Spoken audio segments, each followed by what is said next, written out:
Good day. I am Nicholas Wolfe. I am Jordan Macker. And we are Mackenwolfe. Fajitas are vicious little motherfuckers. I like how you're talking about fajitas like they're gremlins. Do not pray while under the influence of fajitas. I'm James Christ, brother of Jesus. Alright, so I guess an intro would be the good place to start. Basically, this is going to be the podcast where we talk about a little bit of everything. Yeah, we are uninhibited by the various topics that are out there in the world. We cannot be tamed. Yeah, we say what we want. We cannot be tamed, and not in the Miley Cyrus fashion, because that's really freaking weird. So okay, right. So here, to start off, I found a few news articles. At this point, they're a few weeks old, so people may have heard them, but I don't think you have. Okay. So it's going to be really funny. Okay, first headline. Man burned by fajitas while praying can't sue Applebee's. Oh, Jesus, what the hell happened? Okay, West Hampton, New Jersey. Oh, of course, it's in New Jersey. That explains everything. New Jersey.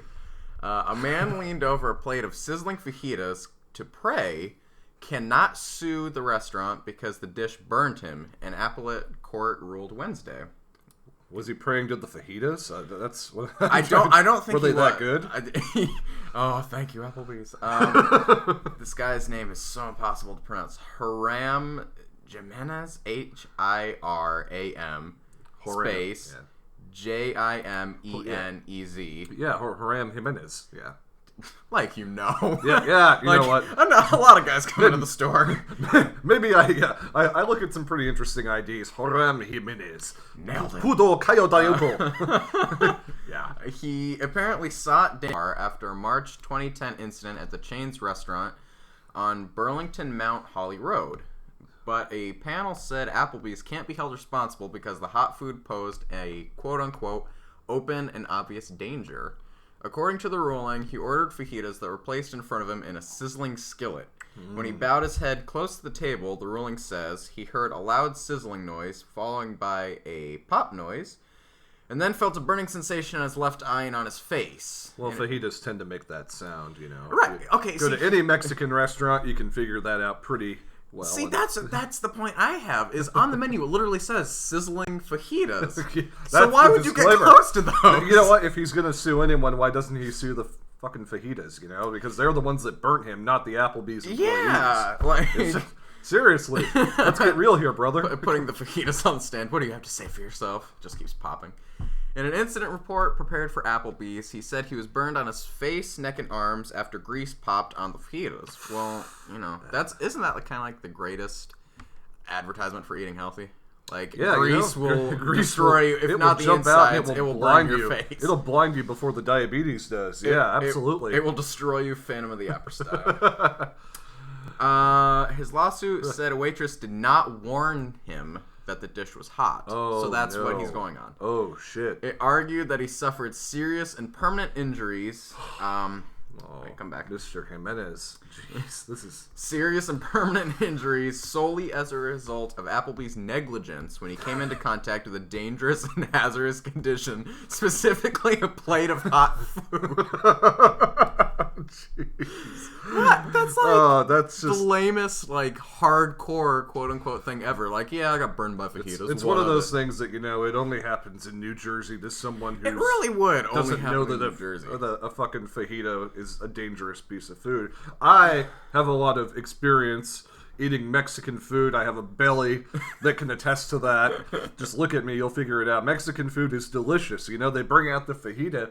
It's sizzling. It is. It smells really good. There's like steam and stuff coming out of it. So yeah. This guy, and I believe that if his last name is Jimenez, that he probably has some sort of Hispanic background. If he has Hispanic background, he should know that this kind of shit can happen. Fajitas are vicious little motherfuckers. They will tear shit up. I like how you're talking about fajitas like they're gremlins. You know what? Like I said, we have to remember that Applebee's is not to blame. It's the fajitas, okay? Or really maybe the person that made the fajitas. Well, a judge would agree with you. A trial judge dismissed the suit, finding Applebee's, a California-based chain with more than 1,900 restaurants, was not required to warn him against a danger that is open and obvious. Now they're going to have a little disclaimer in their menu. Yeah, so little asterisk, Do not pray while eating this food. Do not pray while eating, or kind of like, use common sense while consuming hot food. You know how pill bottles will say, like, do not operate heavy machinery while under the influence. Do not pray while under the influence of fajitas. Oh, man. I just have to think, how the hell does this guy handle his oatmeal in the morning? You know, he gets down and it's still bubbling. Ow! My eye! Essay, that hurts! Essay! Someone help me! Oh, my God! What I want to know is, did he take this as like a thing from God? Who's like, you're a dick, and I'm going to prove it by, you're going to pray for me, and I'm going to burn your face with fajitas. Yeah, it's a religious experience, you know. It really is. Pretty much Jesus is a dick. He burned me with fajitas. Why doesn't he sue Jesus? Let's bring him on the stand. Yeah, you know what? Jesus, that's a really good idea. He's the one, obviously, now that we get down to it, he's the one who is responsible. When you think about it, yeah. He brought great bodily injury, and this is...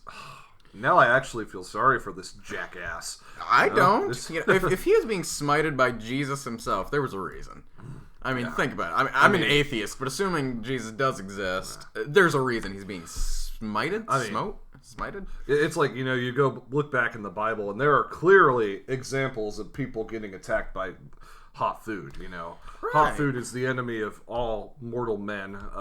If you don't try it'll shuffle you off the mortal coil. It will it will fuck you up if you do not tread with caution. It's like the time when Jesus first went to Taco Bell, and that's how they created Satan. This is my favorite sermon. This is when Jesus first went to Taco Bell, and he first realized what happens when Taco Bell goes through your system, and he's like, if that's not what hell feels like, I don't know what it is, so I'm calling that Satan and putting that in the Bible. And thou shalt not eat Taco Bell. Moral of the story. Taco Bell. Imagine if they maimed a guy at Applebee's, just imagine what they're like at Taco Bell. Taco Bell is so bad for you. But here's the thing. I tried it once, and it left me tore up from the floor up, so I will never do it again. But they have a pretty food, picture. But it's so delicious. That's how they get you. And now, have you heard of these Captain Crunch balls that are coming out? No, I swear to God, they're in testing right now. They haven't come out yet. Oh, of course they're basically like donut holes, just like vanilla cake, basically, with cream filling because it's America. Yeah. Of course, it's America. And then it's covered in this crunched up like Captain Crunch. It's rolled in it, and then it's deep fried. And they're serving this as breakfast. Breakfast. Like, that's dessert, if I've ever heard it. You add a scoop of ice cream. That's something they would serve at Applebee's. That's freaking a triple bypass waiting to happen right there. But such happiness. Yeah, happiness in the triple bypass. Yeah, I understand. But this guy's not happy. This guy, because it continues. Uh-oh. Let me see. The judge said wasn't required to warn you, and a panel came to the same conclusion. A two-judge panel came to the same conclusion. It noted business owners are required to discover and eliminate dangerous conditions to maintain the premises in safe condition and to avoid creating conditions that would render the premises unsafe. So basically they're saying, like, this isn't unsafe. This is just a thing. Like, it couldn't really be avoided. It's hot food. Be careful. But it said the risk posed by the hot platter was self-evident. Applebee's, the ruling said, had no duty to warn this guy that the food was sizzling hot and should be approached with due care. An attorney for Jimenez, or however you pronounce his name, declined to comment. Now, what a shitty attorney that is. That's like an ambulance chaser. My God. That has to be. Ambulance, or in this case, fajita chaser. A fajita chaser. This is a new thing. That's what we should call lawyers who represent people who specifically go out to sue restaurants for stupid things. They are now fajita chasers. Yeah, you know, like the lady, remember a couple of years ago, there was that, no, it was maybe more like 10 years ago, a lady who found allegedly a human finger in her chili. I remember that. At Wendy's, yeah. I think that happened when I was in like middle school, and it was like all the rage. You're like, oh my God, some chick found a finger in her chili. Oh my God, I found worse things in my Happy Meal. Shut up, bitch. Just like, did you hear about that guy who got, I think this actually turned out to be true though. He went to KFC, got a bucket of chicken, and it was like a deep fried chicken's head. Hey, you know what? Apparently that was true from what I understand. I didn't follow it up though. Oh, did he eat it? I don't think he did, but he was like, whoa, and he went back. But how do you miss that if you're an employee? How zoned out do you have to be to not notice, like, that's not a wing or a thigh? Well, from what I've heard, if you're working in fast food, you just flat out don't give a fuck. They don't pay you enough. I wouldn't either, to be honest. They don't pay you enough money to compensate for the fucks that you don't give, if that makes any sense. Because see, I have kind of a special place in my heart for fast food workers. I really do, and I hope to God I never have to do that, because people get so shitty over their food. It's like, people, it's gonna kill you anyway. Go home and have a salad. Like, and I'm not calling people fat who go to eat fast food. I'm not blaming people who go to eat fast food, but don't give an attitude to people who work in the counter. Yeah, go home and have a salad, and it's like try and stop that triple bypass from happening at age 55, you know? Yeah, like, especially, like, summer. These people are sweating over deep fryers for 8 hours a day to make minimum wage. Yeah. And it's just horrible. Like, just be nice to people. Yeah. Just be nice to everyone, basically. Yeah, you know, while you go out and you get in your Mercedes and you drive off to your beach house on the California coast. Yeah, do you think you really need to bitch about your Whopper? and your 6-piece chicken McNuggets? It's like, you know what? Fuck off. You have nothing to complain about. Yeah. These people are, you know, they're risking getting freaking burned by fajitas and shit to make your food. It's just... You know, don't give them a hard time. Yeah, just leave these people alone. Just be nice to them. Because, you know, the minimum wage workers, they really do work hard. They do. And we should know. We're minimum wage anyway. Yeah. Give or take a couple of cents. Yeah. So, yeah, just be nice to your fast food workers. So that's the first story. Okay. You apparently cannot sue over fajitas. Don't hire a fajita chaser. And if you're going to blame anyone, blame Jesus. Blame Jesus for the scorching fajitas. Because, really, it's God's will. Now I have to wonder what happened, if he ate them or if he... You know. I can only assume he lost his mind, probably yelled at a manager and left. I don't think he probably ate them. And he probably won't go back. Because, you know... Where do you go from there? Like, I tried to sue you, but also... You know, give me a burger. You're just asking to eat someone's spit. Had to go and get his glass eye fitted, you know. Yeah, you have to get your glass eye fitted. But if you go back to the restaurant that you tried to sue, you can only imagine you're going to ingest a lot of saliva from the kitchen staff. Like, yeah, just don't go back. Again, maybe eat a salad. That's a lovely thought. Okay, so here's the new one. So I'm into Buddhism, as you probably know. So this kind of piqued my interest. This is from March 23rd, so about a week ago. Okay. Chinese relic experts claim 1,000-year-old mummified monk was stolen. Oh, shit. Oh, shit, son. CNN reports. Chinese relic experts claim that a 1,000-year-old mummified monk encased in a Buddha statue was stolen from a village temple in eastern China in 1995, state media reported. Okay, so let me just say that whenever I hear about shit like this happening... You think Indiana Jones? You steal an ancient relic or an ancient body, and then everything just goes to hell. You know, volcanoes start erupting, tsunamis start happening, the world starts ending because, you know, all of the gods and shit. Buddha is pissed that you took his relic. You know? No. Hold up. That can't. Okay, if it were like if someone stole Jesus, maybe. If they could find him. That is the name of our next Eating film. his fajitas. Stealing Jesus. It's an action film where we try to kidnap the bones of Jesus. We're not going to hell.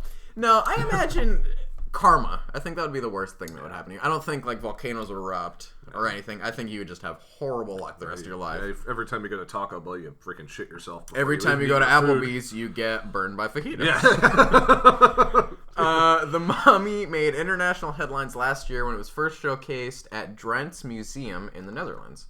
The Cultural Relic Bureau launched an investigation to find photos and historical records suggesting the statue belonged to a village temple where it was worshipped as an ancestor. Oh, are you saying? Wait, you said where was it, in Amsterdam?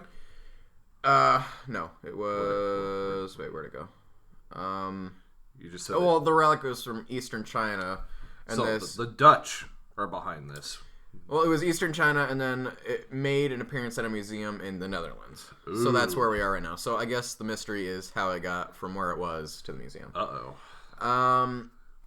Scooby-Doo. We have a mystery on our hands, folks. Ruh-roh! Rum is gone! Jinkies!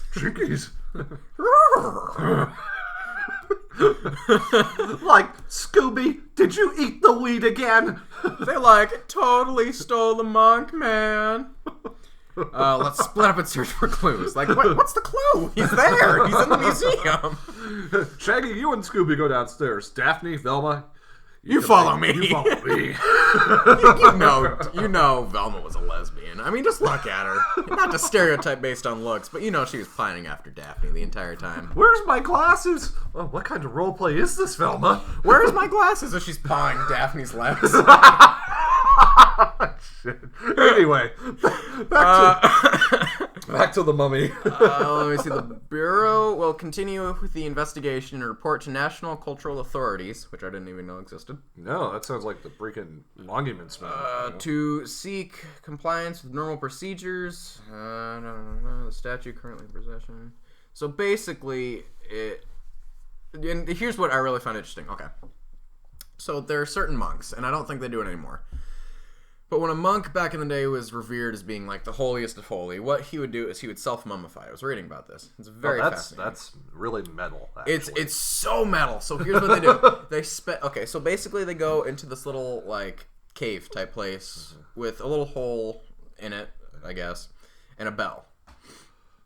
And what they do is they spend a lot of time drinking like poisonous tea, literally. Yeah. So slowly but surely poisoning them, and then eventually, when they get to a certain point, they go into this little cave of the bell. And each day they'll ring the bell so the people know, Chester is still alive. And eventually, what they do is they just die, and then you don't hear the bell anymore. But what's fascinating is they spent all this time poisoning themselves. It just mummifies them completely. Wow, And here's what happened to this one: is that it was mummified, and then it was put into like this weird statue kind of thing. And they did an X-ray on it, and they found like a skeleton in the position that the statue was in. Surprise, motherfucker! Surprise, motherfucker! And anybody who knows about like yoga or Buddhism knows the pose. You're on the floor, you have one leg on top of the other, hands on the knees, sort of doing an OK sign. Right. Whatever. So, and what was really fascinating is they also said that in the statue, it was padded with little like scraps of paper with ancient Chinese symbols on them. Oh. And they have no idea what the symbols say. So it could be something really cool, or it could be something really lame. It's Buddha. like Brittany, it's Buddha, bitch. Is he really fat? Like, if you rub his belly, are you going to get like 1,000 wishes? Misconception, actually. That is a Western idea of Buddha. Buddha, actually, the real one, was totally thin and like kind of Asian looking. But what if they like transcribe these scrolls and it's like ancient Chinese meatloaf recipe? what if it's just something like? What if it's like the world's first Garfield cartoons or something really lame? How disappointing would that be? You take the Kaikoka fish from the Mukoka River, cut it up into pieces, put it in casserole, bake for 15 minutes. It would be really spooky if they were like, "This recipe brought to you by MarthaStewart.com." Like, oh my god, they knew. This is why she went to prison. Damn it. This is why she went. For helping the monks mummify. Oh, God. Okay, now, here is the article. I don't even know what it says. I just found the headline. Okay. Found it hilarious. This is going to be fun. So, did Jesus have a brother named James? Catholics and Protestants are divided when it comes to answering the question about Jesus having brothers. That's got to be a tough gig. Being like, I'm James Christ, brother of Jesus. James Christ. Like, you know how, like, that middle child syndrome, you feel like you're never good enough? That's gotta be the thing. Like, yeah, Jesus healed lepers and he was crucified. Like, I don't really do... I'm a farmer, dude. Or a freaking carpenter, I'm a carpenter still. No, he's like, Mom wanted me to be a carpenter. I didn't want to. I wanted to be a florist. And there was so much pressure to be a carpenter. CNN, that's got to make you an alcoholic. You would imagine. Yeah, like, I could just imagine he goes up there. It's like, hey, your big brother's getting crucified. What? That was supposed to be me, damn it. So, they all go strolling up to Golgotha. He's jealous about not being crucified. He's up there on the hill. Jesus is up there on the cross. He's about to get, he's about to die, and he looks down at James. He goes, fuck you, James. It was my turn. Like he just looks down, checkmate, bitch. Those are his final words. CNN. Now we're going to hell. This is. You know what's fascinating though? They say that the cross isn't real because historically, what they would do is didn't just crucify Jesus. It was any like thieves, murderers, rapists, anybody they thought was bad, they would crucify. Yeah. But in all odds, they would not have done a cross. They would either tie you to a pole or string you up to a tree. So they think the cross is total bullshit. But imagine that as a symbol. Like wearing a necklace with just like a little like pole on it. It would look like you had a toothpick around your neck, I would imagine. Yeah, that's Isn't that weird? You learn a little bit more about history every day, especially from that wonderful era of our history. I find it fascinating, and well, it just kind of defies logic. Like, this is supposed to take place in the Middle East, right? Right. And he's white as the virgin snow. Even if that were true, he would have been sunburned relentlessly. That's true. That's really true. Just sun-kissed Jesus. Sun-kissed Jesus. That sounds like a soap opera set in high school, like kind of like Dawson's Creek. Sun-kissed Jesus. Jesus is played by Enrique Iglesias. Yes. They just give him a wig with really long hair. Nailed it. Yes. Pun intended. Because I didn't just. But that's a story that never really ends well, no matter who tells it. No, does it? Like Last Temptation of Christ, Passion of the Christ. I don't know why people go to see Jesus movies, because it always ends with, "Oh fuck, this hurts." Like, you know how it's gonna end. Yeah. I have to say though that Scorsese's Last Temptation of Christ was a really great movie. Willem Dafoe. Harvey Keitel. Willem Dafoe was the last person I ever expected to play Jesus. And Looked of course, the part, though. You may not be able to tell by the sound of our voices, but this was well before our time when these movies came out. Oh yeah, this is like the 70s. I think that Last Temptation came out. No, 87 actually. Oh, was it? Really? That film had a great cast though. You had Willem Dafoe, Harvey Keitel, David Bowie as Pontius Pilate. Really? I did not catch that one. You didn't know that was David Bowie? I had no idea. Well, that's David Bowie's awesome. He's very multi-talented. Let me see who else. David Bowie. Yeah, You're David Bowie. Just a pretty good cast, but. Oh, apparently Martin Scorsese had kind of a cameo as Isaiah. I don't know. Really? I would have to go back and watch it. Well, he is scroungy enough looking that he could pull off a Middle Eastern character. Yeah, he was back then at least. There was big controversy when this came out. Because any film... okay, here's why I love it. First of all, it's a great movie. Based on a book. Right. I haven't read the book, only seen the movie. Exactly, me too. And here's why I love it.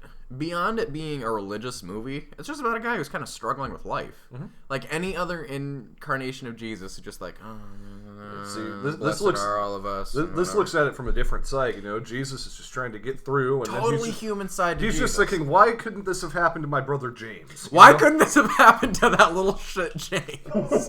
Who always used to change the channel when I was trying to watch Power Rangers. But I love this movie because it's... Okay, anybody who hasn't seen it, basically here's what happens. You see, not teenage Jesus, but young Jesus. Yeah, and Jesus. God comes down. He's a carpenter in the city of Nazareth. Yeah. And, he's just doing his thing. And then God comes down, long story short, as most people know, you're the son of me. James has gone on his break, so that's why Jesus is the one he gets talking James is trying to find himself. He's backpacking through Europe for a year before he starts college. Yeah, okay. Not really, but anyway. So anyway, no, just anybody interested, James does not make an appearance in this one. I'm waiting for the sequel. So God comes down and says... Step up, Scorsese. Step up, God, what has he been doing all this time? He's just sitting on his ass doing nothing. So God comes down and says, you're my son, and basically you will try to save these people, and the people you try to save are going to end up crucifying you. The whole movie is about Willem Dafoe as Jesus struggling with that. He's like, I don't want to be the son of God. Like, that's a lot of pressure. I'm helping all these people, but they want to freaking stick me to a stick and put me on top of a hill and make me suffer. And... Yeah, crown of thorns, sponge full of vinegar in the mouth. Not fun stuff. And it's what really is crazy. And he goes out to the desert and he talks to that snake who's trying to get him to, last temptation of Christ. Because the snake is the devil, right? Right. Yeah. And it's all about, as he's struggling, the devil is trying to tempt him, swoop in and, hate crime Jesus. So, and it's really sounds like when my mom tries to get me to make dinner. You hate crime, your mother? No, she hate crimes me. She just chases you around with the snake. Do it! And what's really great is he's being tempted and whatever, and at one point he just snaps. Because remember that scene where he comes back to the desert? He's like, I used to believe in love. Now I believe in this. And he's holding an axe, and he has like this whole army behind him, and they start beating the shit out of the people in Nazareth. So metal. Yeah. And then meanwhile, Satan is just sitting there, with the freaking PBR in one hand and a cigarette in the other. He's like, ha, gotcha, bitch. Yeah, it's like so metal. Like, I just saw Jesus curb stomp some guy. This is awesome. It's like someone cue the Iron Maiden song and just play it along to this part of the movie. I hear Immigrant Song. Like, as he's beating the shit out of him,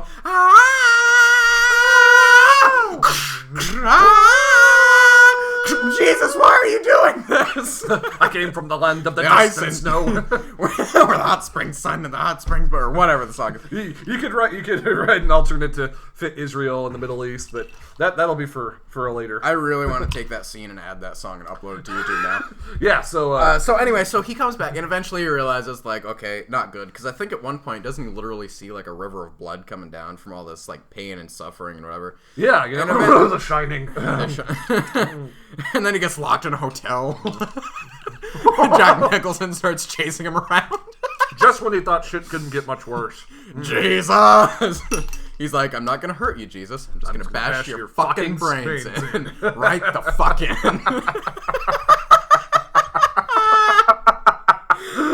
Oh my god. All work and no play makes Jesus a dull boy. So eventually he realizes wrongdoing, realizes, peace is the way. And the very last scene, which is great, which is like, I want the responsibility, whatever. And then you cut, and you see him on the cross. So it's kind of like it was all in his own head or whatever. Yeah.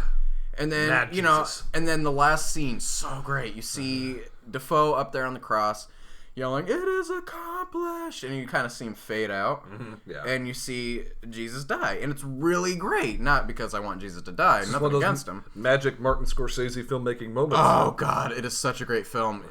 If you just watch it. Yeah. In the weird chance that Martin Scorsese, if you hear this, we'd love to have you on the show. We would God, yes. We would love to pick your brain. We would be bowing to you, like the people bowing before Jesus. And it's so great. We would take you out to the desert, give you an axe. It'll be awesome. but that's why I love it, is because it made Jesus so human. Yeah. And he was struggling with, his own fate, and that can translate to anybody. Like, any young person knows what that's like, trying to figure out what they're about in the world. Yeah. But people hated that. They thought, no, there were pickets about this film. This is not the Jesus I heard about in the Gospels. This is not the Jesus I heard about with Reverend Baker at that church in Alabama. Hallelujah, Lord. Play the organ, Jimmy. I love how you think every protester is black.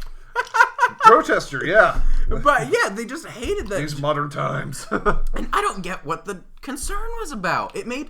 Okay, Christians and whoever else are all about, accept Jesus.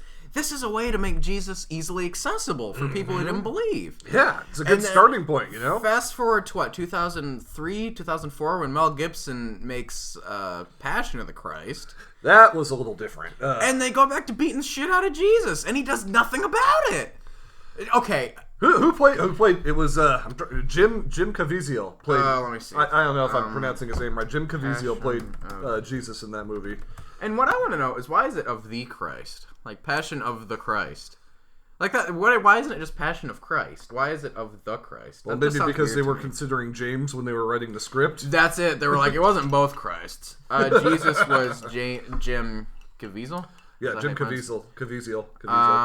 Monica Bellucci was Mary Magdalene. Monica Bellucci. Oh, she is amazing. That name sounds familiar. Let me see here. Yeah. Oh, God. That's like, I've never wanted to have sex with Mary Magdalene before. She was a prostitute, according to some, but some are adamant, no. Monica Bellucci was born for the role then. She's not a prostitute. No, but she's nice looking. She is pretty good. She was actually, shifting the focus for a second to James Bond. It was just announced that she was going to be the Bond girl. Yeah. A Bond girl for the coming James Bond movie. Spectre, yeah. Yeah. The fourth film involving Daniel Craig. Mm-hmm. But it appears that she is no longer in the cast because of they wanted to have someone that was younger. Little known fact, you could not tell by looking at her, Monica Bellucci is 50 years old. I mean, she doesn't look a day over 25. Reaching middle age pretty quickly, yeah. But that would... I don't see anything wrong with having a 50-year-old Bond girl. Look at... I think that would be awesome. I mean, James Bond himself, Roger Moore, was 58 when he made his final film, so... Right. And it would vary it up. Because all the Bond girls were all, like, you know, like mid-20s. Mid-20s. Really modelly. Yeah. Now the big thing is, I can't remember who this lady is that they have for the new Bond girl, but it's big because first Mexican James Bond girl, apparently. Oh. Yeah, so they're diversifying. They've had like Latino ones, but those are all, I don't know, Spanish or something. So this is the first Mexican one. The thing about Spectre that I'm really excited about is one of my favorite actors who really has gotten a lot of attention these last few years, despite being in the film industry for a long time. Christoph Waltz is set to play... Oh, he's the Bond villain. Yeah, he's one of the villains.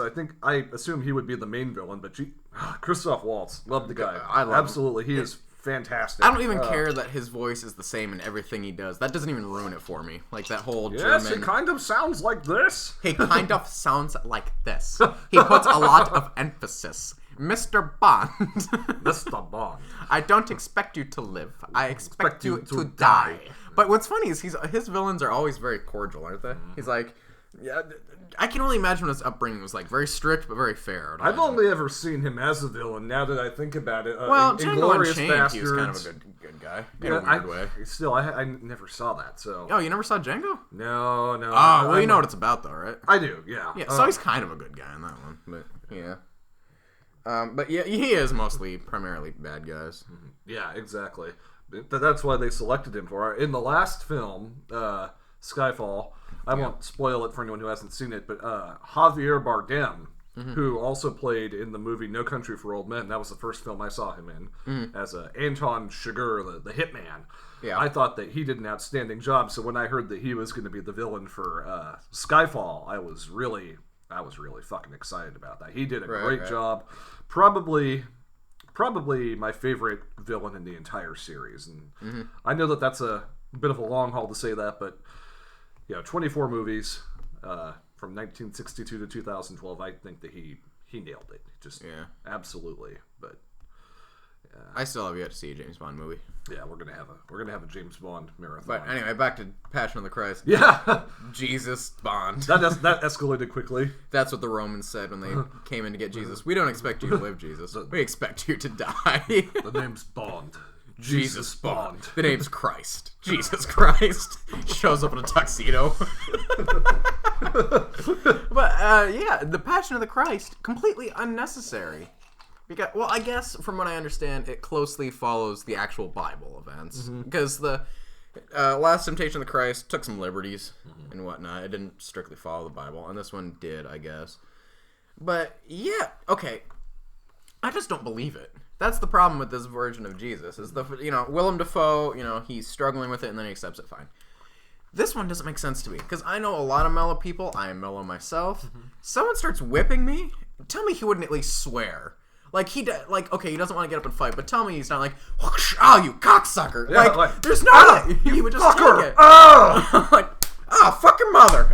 There's no way he would not do that. Like, they had to have swears back then or something. But yeah, I don't know.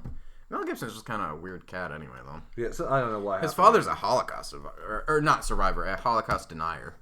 Which, I mean, really, he I guess had screwy upbringing, if that's what you're raised as. I never really paid much attention to Mel Gibson after he did the Mad Max films. I loved the Mad Max series. I'm really excited for the new one coming out this year. I think is what it's called. Fury Road, yeah. Tom Hardy, seen the first one. Bane will be playing Mad Max in this film. It has Charlize Theron playing a character, and then one of the villains from the previous films, like way back in the 80s, will be reprising his role, or will be playing a completely different character, and the guy's like 67 years old, so I can't wait to see how that turns out.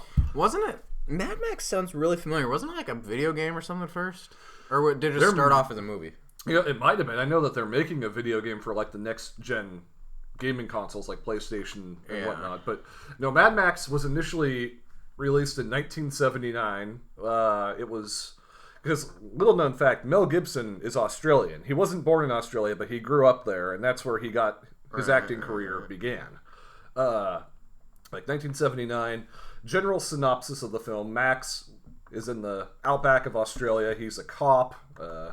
Pretty much, he drives around in this really badass Ford Falcon XB, like muscle car. He goes around, he beats up bad guys and stuff. And this is like post-apocalyptic world. Like all the oil is running dry, and few people have guns, and all the people in the film are dressed up as like gladiators and shit, and their cars are really beat up, but they have like modifications on them, like rams and like what's it called, grapples that they can shoot at people. And it's a gory movie, but it's very well done. It's probably one of my favorite series. A lot of action, a lot of stunts that were done before CGI was even thought of. And according to Wikipedia, it was just a movie first, so I am mistaken on that one. I thought it was like a comic book or something. That would make a badass comic book. It would, I must say. It would. Yeah.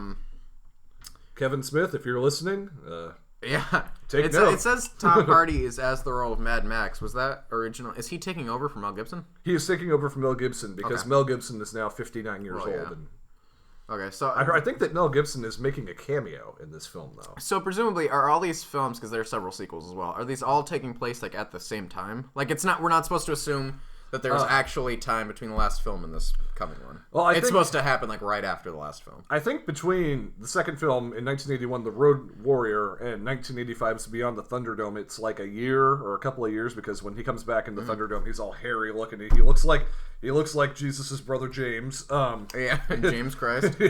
yeah, and that's the one where Tina Turner had a leading role. Very unexpected. Yeah, it was really good though. She was. Was she really? She was.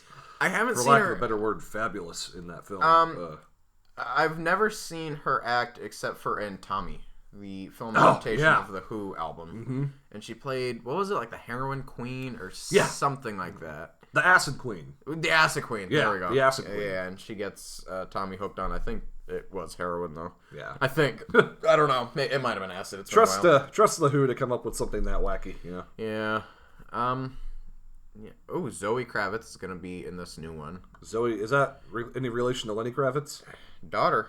Looks just like him, actually. Who else is going to be in that? I remember... Okay, so we have Tom Hardy as Mad Max, Charlize Theron, Nicholas Hoult, which sounds familiar. Hoult. I think that he did. He did, and he was in the X-Men prequels. Yeah, so I hate him if he dated Jennifer Lawrence. Yeah.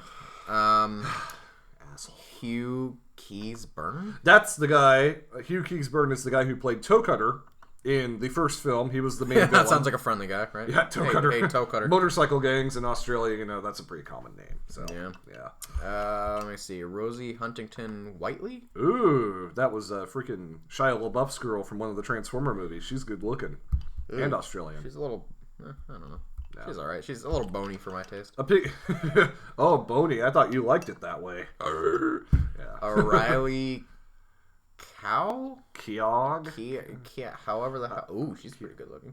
Yeah, there's a lot of pretty good looking women in this film. Oh, when's it coming out? I forgot about that. Should be coming out in... coming out May 15th. I gotta request that day off. I'm gonna go see that shit. Tomorrow, I would guess. I'm gonna go see that shit and we're gonna have a review of it. Yeah. Not really my kind of film, honestly. I mean, yeah. I don't write it off as being like, oh, it's just a dumb film. I just don't like those like post-apocalyptic films. I don't know why. Kind of depressing, actually. Just we'll watch it from the beginning one day and you'll enjoy it. Let me see. So yeah, it's coming out 15th. I'm surprised they haven't like planned for any sequels yet. Yeah. All I know is that the same director, George Miller, who directed the first few films, is going to be coming back to... Oh, so that's kind of cool. Yeah. So, definitely a cult following of that series. So. Right. Yeah. What else you got for us, Macker? Okay. So, in terms of articles, I am all out. But for ideas, I thought what we'd do is share personal stories on this one. Okay. So we'll kind of transition a little bit. Now, we could either each tell our own story to each other, or we could share. I thought we could do Kevin Smith, and that would be both of us telling the same story. Okay. So it's up to you, whichever one you want to do. I don't know what we're talking about with Kevin Smith, but let's do it. About meeting him, man. About meeting Okay, him, so here, Kevin Smith, and then I'll have to insert audio from the video or something. Silent Bob. The Good old man Silent Bob himself. So, for those who don't know, Nick and I are independent filmmakers. And for me, at least, I can't speak for Nick specifically, but for me, Kevin Smith is one of my biggest filmmaking idols. Because, first of all, his whole stance on he'll say flat out, just go make your movie. There's no real mystery to it. And a few years ago, when I was trying to figure out how to make movies, that was really, it's obvious advice, but it's also indispensable. Right. Mm-hmm. And then add to that, his life is like every independent filmmaker's dream. He made one movie that went to Sundance, and from that he built a whole career empire. He does movies, he does podcasting, he produces, he has his own universe because he has the View Askew universe. The View Askew universe. The View Askew universe. Yeah, there we go. That's what I was gonna say.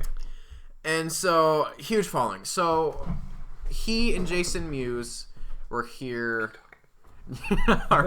Nick is gonna take off. So he and Jason Mewes were in Portland, Oregon. For those who don't know, we live in Oregon. And Nick is feeding his caffeine addiction with a double shot espresso. We live in Oregon. Feel bad for us. Don't feel bad for me. I like my caffeine. Feel bad for us. Oregon is the best state of the 50. We'll get back to that. But anyway, so he and Jason Mewes, good old Jay and Silent Bob, came in 2012, 2013, 13, I think. They were promoting Jay and Silent Bob's super groovy cartoon movie. And they were taking it on the road, and what they would do is they would show it, and then afterwards they would do a Q&A, which they would turn into their podcast, Jay and Silent Bob Get Old. And it was great. So Disclaimer, I was not there. He was not there. I did not know Jordan at that time. So. I went with my mom at this one, because I was originally going to go alone, but she didn't want me going up to Portland by myself. I was only, 19 at the time. So she bought a ticket, she went with me. So we went up and we just listened to him talk, and I was just enchanted by this guy. Because, first of all, they're funny. Everybody knows that. They're Jay and Silent Bob. Of course they're funny. And I was just struck by how nice they are. And actually, if you go to smodcast.com, you can listen to all their podcasts. And I can't remember which number it is, but you can actually hear me ask a question to them. And they were really nice, and it was a lot of fun, so on and so forth. Fast forward to, what was this, February? Yeah, February of 2015. I was about to go to bed, and I was just scrolling through Facebook before I went to bed, and he had posted an event on his page, coming to Helium Comedy Club, Portland, Oregon. I immediately shot out of bed, ran to the computer, and snatched up tickets as soon as I could. And at the time, what was interesting is someone got a hold of my debit card information, so what the bank did was they canceled that card. They were sending me a new card, so I didn't have a card. So I had to borrow my mom's credit card. And so she goes, who are you going to get to go with you? Because I really don't want to go again. I said, I don't know. Probably Nick, but I'll find someone. I'll just get 2 tickets. I'll find someone. So I get the tickets. I messaged Nick, and I think that night you might have even gotten back to me. 1 in the morning. I hear my phone buzz. I'm like, what the fuck is this? I said, do you want to go to Kevin Smith? And I get a text back, abso-fucking-lutely. I was like, you serious? He goes, yeah.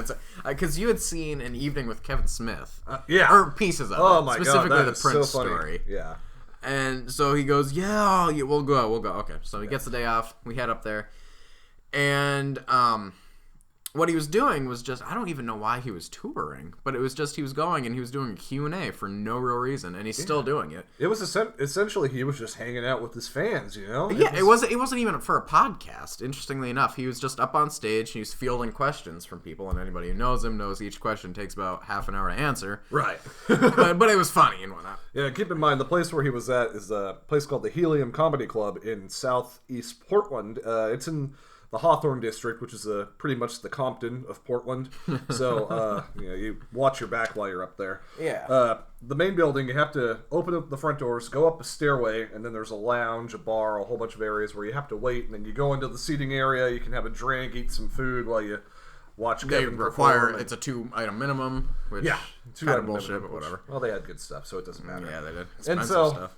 In our history that I've known Jordan, we had also gone to Lincoln City, Oregon, to see the legendary Paul Rogers of Bad Company perform a concert. And free. And the Firm. And the Firm, yes. And Queen, technically. He performed with Queen? Yeah, anyway. So, okay, yeah, keep it was a badass show, and the entire time Jordan is saying, I like to meet celebrities. We are going to find this guy. We are going to find a way to meet him because you'd been there before to see who was it? It was Joan Jett, and Josh and I, another friend of ours, Josh and I went, and again, this is before I knew Nick, and I really wanted to meet Joan Jett because I have a habit of waiting for celebrities. Back in 2009, it's not creepy at all. No, it's not like stalkers. I just like to wait at like stage doors and get pictures with them and whatever.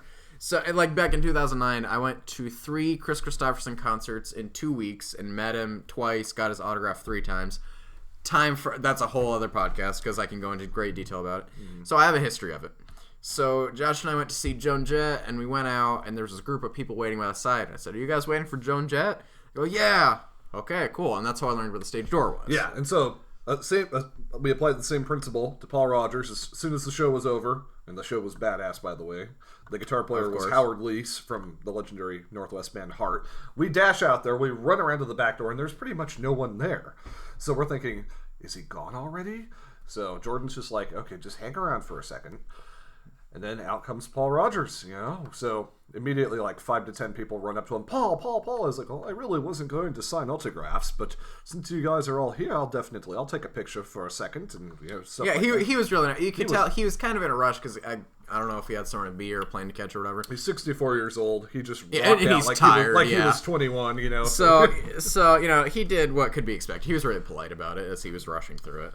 You know, credit where credit's due. Yeah, we got pictures, autographs, and then we went to the McDonald's across the street and celebrated with McFlurries. Okay, I have a history of doing that. After I go to a concert and meet someone famous, I almost always go to McDonald's. It's not a conscious thing. It's just a weird thing. I think now we should just make a tradition. Yeah, but back to Kevin Smith, Helium Club. Yeah. Before we even got into the show, we're talking about where are we going to find him after the show is over? Where is he going to come out? Where are we going to, you know, essentially in the best way possible, corner him and talk to him, get his autograph? So okay, and I had seen videos where fans waited for him, and he always stops, and he's always really nice. That's something you have to know about Kevin Smith. He's a really nice guy. So I figured I didn't know there was any other exit because there's the Helium, which is sort of on the corner of the building. Yeah. And then next to that, and it's on the... there's a whole bunch of little businesses. There's a pot bike shop. There's a pod dispensary. The Helium is on the second level of this place. So I figured the only place to get in and out would be the front door. So the show ends. It's really funny. It's like 2 hours he stayed or something like that, close to that. And he wanted to keep going, but he was like, he actually said, I would go all night, but we have to let the wait staff go home. So I can do this till 5 a.m. Yeah, he literally said that. And so we go and we wait. You walk down the stairs and you go onto the sidewalk. We were waiting with a bunch of other people. And this big black SUV pulls up. And that's how we knew that he was still there, is because this SUV comes out and this driver is waiting. Who else could it have been? Driver looks like Lawrence Fishburne. It kind of did, yeah. But like a thin Lawrence Fishburne. So we're like, well, the SUV is here. Clearly, we've picked the right spot for him to come out. So we're waiting. That's when the SUV moves. It moves, and it goes around to the back where there's this sort of caged-in parking lot. Right. And in my experience, when we're waiting for celebrities, don't go into those places because then the people who work at these places can kick you out, and it's not a fun thing. So just wait on the sidewalk and then call over whoever it is you're waiting for. And meanwhile, I'm not trying to toot my own horn or anything, but I'm like leading the crusade to follow this SUV. I'm like, it went that way, and there's like 20 people that are like running to catch up to it. You're around the corner, I'm like, Nick, over here. You go, follow me. You were like, in Last Temptation of Christ, leading people from the desert over to the... Yeah, exactly. Only minus the axe. I was like James Christ, you know? He was Nicholas Christ. Anyway, so there's only one entrance to this little parking lot. There's this other guy. What was his name? Andrew something? Andrew Hay, yeah. So hopefully we'll have him on the show maybe at some point. Maybe when we go. It's not like he's famous or anything, but he's pretty funny. He's pretty cool. We're gonna form a human chain, so this SUV. Everyone grab hands. Everyone grab hands. And so meanwhile, this driver gets out and he's on his phone. Gets back in the car, drives around the block. We're like, oh, God damn it. We're like, motherfucker, he's trying to dodge us. He's trying to sneak out. So he pulls back around, and then he pulls around to the side. Now, okay, so you have sort of the side street where the front entrance is, another side street where the back caged-in entrance is, and the main street where, come to find out, there is a side entrance. Yeah, and the only reason he was circling like that is because one of the streets adjacent to the property was a one-way, and he couldn't turn left. And... Yeah, so he had to turn around and whatever. So finally, he settles on this front street, parks, gets on the phone again. Someone from the Helium comes out, starts talking to him, whatever. So we're waiting. We're waiting. All 25 of us. We're waiting. There had to have been like 25, 30 of us. We're waiting. We're waiting. There's a lady that has a like life-size Zack and Miri make a porno poster. Yeah, it was a theater poster. She worked at a theater and took it. Yeah. So we're waiting, getting a little nervous. Where are you, Kevin? Finally, a door that... Okay, so the caged-in area, there's a door that, come to find out, leads right into the main part of the Helium. Mm-hmm. The part where we were sitting. Yeah, the part where we were sitting. And so... There's the stairway that led from there down to the street where we were now waiting. And we thought that it went into the open area, like the open parking area in the back. But it went down the back of the building, came out this door to where the SUV was waiting for. Door opens. The first person we see is someone who works there. And then we see it. That bright orange and blue hockey jersey. Signature Kevin Smith outfit. It's either you see him or you're seeing a member from the Oilers hockey team. It was like, oh my god. And everybody was quiet. But I get very motor-mouthed when I meet these people. So the first thing I say is, Kevin, can I please get a picture with you? And he was so cool. He goes, yeah, totally. We're going to do, pictures and autographs. Everyone no just problem. form a line here. Yeah, he goes, first we'll do signing. Anybody who wants me to tag something, just, bring it forward. And so he's signing stuff. I keep asking him questions. I'm like, will +1 ever come back? That's a podcast he does with his wife. He hasn't done it in a while. Will ever come back? Yes, that will definitely come back. We almost did one the other day. He's signing. And here's what I really liked about Kevin Smith. I've come across a lot of polite celebrities. They're all, you tell them, oh, I love that song or that movie. Oh, thank you very much. And, they're signing.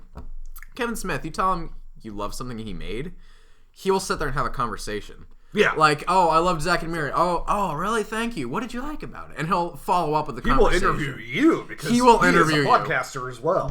And he loves to talk. So he's going through, and so he goes, all right, he gets through the autographs, goes, anything else? Okay.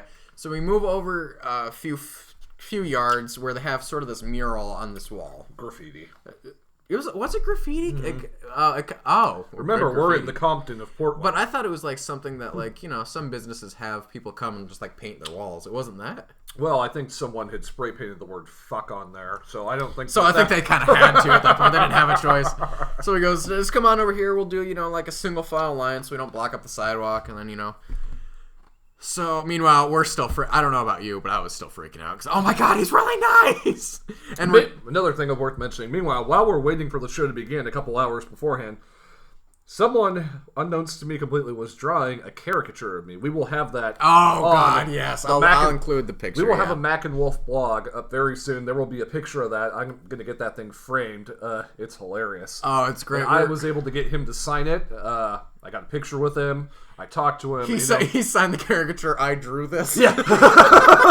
And then another thing is that I told Kevin I didn't actually end up buying the car. I was interested in buying an old Ford Bronco, and I was like, if I actually had this thing today, I would have had you sign it. It's like, really? What kind of car are you getting? I'm like, a Ford Bronco. Oh, that's awesome. Those things are so cool. I've always wanted one of those. And I'm thinking, you could get one whenever you want to, buddy. You could buy me one. But that was I didn't actually say that. You're just hitting him up for money. just the fact that I get engaged in a conversation with a celebrity. It wasn't like Paul Rogers. I said something to Paul Rogers, and he was like, "Oh, that's cool," He was nice about it. But Kevin Smith engages you. And then the best part of all, we're out there for probably 45 minutes to an hour. A whole bunch of people take off because they got what they want. There's maybe 10 of us left out there. Mm-hmm. It's Jordan, that Andrew Hay, myself, a couple of others. Andrew Hay got his nipple signed, and then he got that tattooed. Did he get it tattooed? I don't know. We'll have to ask him. We were joking about it, but I don't know if he ever went through with it. But he was still out there, and we talked to him, and it's like talking to a normal person. He gave us really good advice. I got video of Jordan having a full-on conversation with him about filmmaking, and Jordan's just standing over there. He's starry-eyed. Well, no, that came earlier. That was when we were in line waiting to get pictures with him. No, because afterwards I came through and I filmed it, and then as we were leaving, we're like, did you get that on film? Where is it? Right, but in terms of conversation, what you filmed was just me saying that I saw his movie. Mm-hmm. You're thinking of earlier when we were waiting to get a picture with him. I had Nick hold my shit. Like, I treat him like I'm his girlfriend. I'm like, hold my bag. Yeah, and I'm like, here, Morpheus, Lawrence Fishburne, hold my shit. You're getting paid for this. So I go over to him, and he goes to shake my hand. I go, can I hug you? He goes, yeah, totally, bring it in. And I hug Kevin Smith, and I said, and I got a picture with him. I had they had somebody who worked at Helium come and work pictures for people. Did we get a picture of both of us with him? No, I asked if he wanted to, and he said no. We'll just leave him because we didn't want to like hold him up or anything. Yeah. So we each got separate pictures of him again. I'm the voice of reason. Insert picture here when I upload the video for the podcast. But so I said I just want to thank you. He said words that I will never ever forget. I said I got a picture with him, hugged him.